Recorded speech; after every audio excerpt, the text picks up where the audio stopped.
What do you mean? You get no crew. Oh, you mean just me?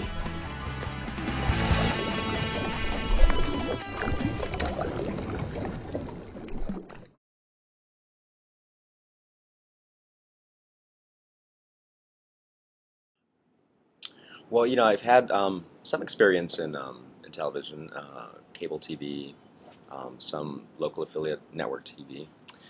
And one of the things that I had learned during those years was that I didn't want to become a producer, like so many I had worked with who were frustrated in the field because, one, either the talent wasn't doing what they were hoping they would do, two, the crew wasn't either large enough or working, or three, um, that the crew actually was waiting around for something to happen. And I always felt when I was working on those large network productions that there was such a waste of people and time and that sort of thing. So when the Nature Conservancy and Micronesia Challenge approached me to to pitch a concept for the Micronesia Challenge, I knew that that wasn't the kind of production I wanted to propose. One with just a whole bunch of people holding wires and I mean, from my perspective, holding wires and waiting. But I also wanted, just personally, from a creative standpoint, to up the ante and have the production be as sympathetic to the actual Micronesia Challenge itself. So I thought, hey, why not make this carbon footprint of the production as small as possible? To me, the camera, lights, and director action um, must have very little to do with the actual production, especially in a short format, or even in a long format, sort of documentary style.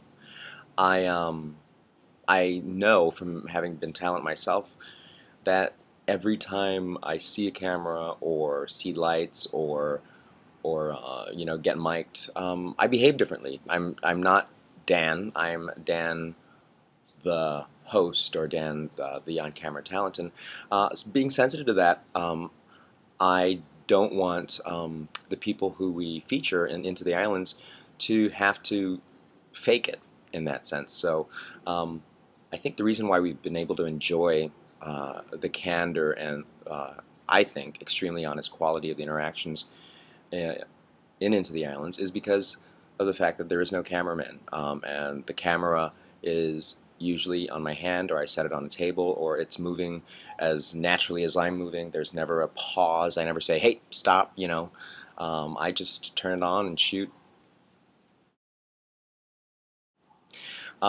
I use a very early edition Nikon Coolpix, and every now and then I will use a GoPro POV extreme camera for underwater, and sometimes I feel like I want to get a shot. But really, I think you'll see as the episodes have progressed that um, I'm becoming more and more comfortable on just using the old kick around Nikon Cool Pro. I mean, I'm from the very little film school that I went to.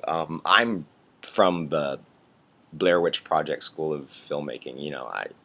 I feel like if I didn't have a camera, I could tell a story using you know crayons and the backs of application forms or something, or rejection letters.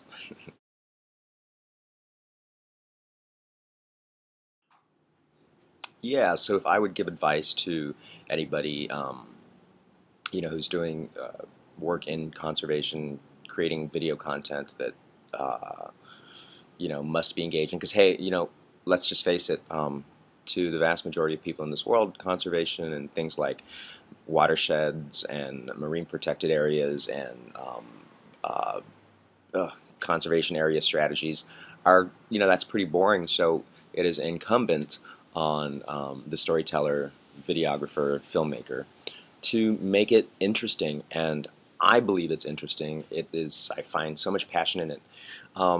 So my advice for any producer capturing it is to love what you're capturing. Nothing looks interesting if you're not interested.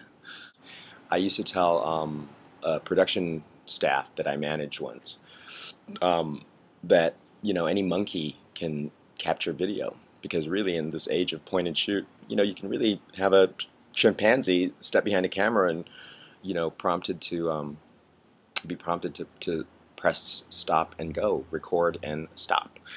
So the magic really happens when there is passion behind the lens, and that's my advice. My advice is to not rely on your crew if you're the producer or storyteller, and capture what you see and what you feel yourself.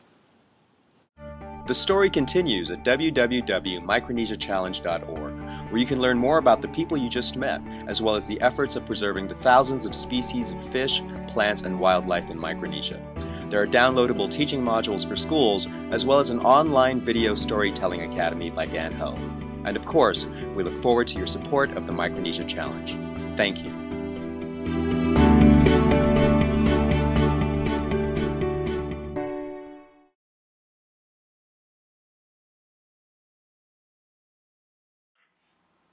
You got nothing.